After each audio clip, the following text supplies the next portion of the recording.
Hey guys, నిన్న మన ఛానల్లో ఈ వీడియో అయితే పోస్ట్ చేయడం జరిగింది. సో ఈ వీడియోకి వచ్చిన రెస్పాన్స్ అయితే చాలా అంటే చాలా బాగుంది గైస్. సో మీలో చాలామంది సాఫ్ట్వేర్ జాబ్స్కి ట్రై చేస్తున్నారని నాకైతే అర్థమైంది. సో ప్రతి ఒక్కరు కూడా ఇన్ కేస్ ఎవరైనా చూడకపోతే దీంట్లో నా కెరీర్ రిలేటెడ్ జర్నీ మొత్తం అయితే ఇవ్వడం జరిగింది. సో డిగ్రీతో సాఫ్ట్వేర్ కంపెనీలోకి ఎలా గెట్ ఇన్ అయ్యానని ఇన్ కేస్ ఎవరైనా చూడకపోతే మీరు ఫ్రీగా ఉన్న టైంలో అయితే చూడండి. ప్రజెంట్ టెక్ మహేంద్రాలో అర్జెంట్ జాబ్స్ అయితే ఓపెనింగ్స్ ఉన్నాయి. సో మంత్లీ మనకి 3 LPA వరకు శాలరీ వస్తుంది. అలాగే free cab, PF and ESI కూడా వస్తుంది. సో ఈ వీడియోలో HR related mail ID number కూడా ప్రొవైడ్ చేశాను. సో వీడియోని స్కిప్ చేయకుండా ఎండ్ వరకు చూడండి. వన్ మోర్ నోట్ పాయింట్, ఈ వీడియోలో సెలక్షన్ ప్రొసీజర్ కి సంబంధించి ఎన్ని రౌండ్స్ ఉంటాయో కూడా క్లియర్ గా చూద్దాం. సో ఫస్ట్ ఆఫ్ ఆల్ ఇది రోల్ అయితే చాలా అంటే చాలా మంచి రోల్, డేటా ప్రాసెస్ అనలిస్ట్.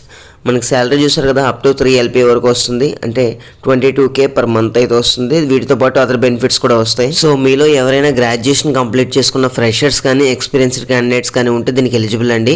2024 నుంచి ఓల్డ్ పాస్ అవుట్స్ అందరికీ కూడా ఛాన్స్ ఉంది. హైదరాబాద్లో పోస్టింగ్ ఇస్తారు. 10 పొజిషన్స్ ప్రజెంట్ వేకెన్సీ ఉందని ఇచ్చారు. సో ఎవరైతే ఇంట్రెస్టెడ్ క్యాండిడేట్స్ ఉన్నారో ముందుగా మనం జాబ్ రోల్ గురించి చూసుకుంటే, ఎవరైతే స్టూడెంట్స్ ఉంటారో ఆ స్టూడెంట్స్ ఎగ్జామ్స్ రాసినప్పుడు వాళ్ళ హ్యాండ్ రైటింగ్ని బట్టి, సో వాళ్ళ స్క్రిప్ట్స్ని బట్టి మీరు రైట్ ఆన్సర్స్ని అయితే చూస్ చేయాలి.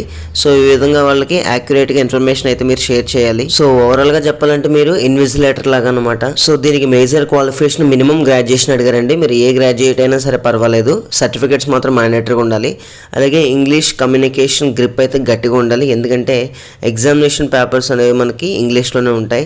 అండ్ నెక్స్ట్ ప్రిఫర్డ్ స్కిల్స్ చూసుకుంటే మంచి టీమ్ ప్లేయర్, అలాగే quick learner, good communication and multi tasking ability ఉండాలని చెప్పేసి మెన్షన్ చేశారు. ఇక దీనికి సంబంధించి సెలక్షన్ ప్రొసీజర్ గురించి చూసుకుంటే మనకి first of all hand writing test ఉంటుంది. సో స్టూడెంట్స్ రాసిన స్క్రిప్ట్ని అండర్స్టాండ్ చేసుకుంటున్నామా లేదనేది. నెక్స్ట్ మనకు రిటర్న్ టాస్క్ ఉంటుంది. 2 టాపిక్స్ ఇస్తారు, దాని మీద 2 essays అయితే రాయాలి, అది కూడా స్పెల్లింగ్ మిస్టేక్స్ లేకుండా. నెక్స్ట్ సెకండ్ రౌండ్లో మనకి CEPT టెస్ట్ ఉంటుంది, ఇంగ్లీష్ బేస్డ్ మీద, reading and listening related exam అనమాట. థర్డ్ రౌండ్ మేనేజర్ రౌండ్ ఉంటుంది. And fourth round UK client round ఉంటుంది. సో ఈ రౌండ్స్ క్లియర్ చేసిన క్యాండిడేట్స్ని అయితే సెలెక్ట్ చేయడం జరుగుతుంది. సో ఇదైతే మంచి అవకాశం. సో ఎవరైతే టెక్ మహేంద్ర వంటి రెప్యూటెడ్ కంపెనీలో వర్క్ చేయాలనుకుంటున్నారో ఇక్కడ మెన్షన్ చేసిన HR మెయిల్ ఐడికి కానీ వాట్సాప్ నెంబర్కి కానీ మీరు రెజ్యూమెని అయితే ఫార్వర్డ్ చేయండి. Dheeraj Kumar, senior HR. So మనకి ఇక్కడ మెయిల్ ID ఇవ్వడం జరిగింది, అలాగే వాట్సాప్ నెంబర్ కూడా డిస్ప్లే చేశాను. సో ఇంట్రెస్ట్ ఉన్న క్యాండిడేట్స్ మీ రెజ్యూమేషన్ అయితే ఫార్వర్డ్ చేయండి. అండ్ ప్రతి ఒక్కరు కూడా ఆల్ ది బెస్ట్. మరిన్ని లేటెస్ట్ అప్డేట్స్ కోసం ప్లీజ్ సబ్స్క్రైబ్.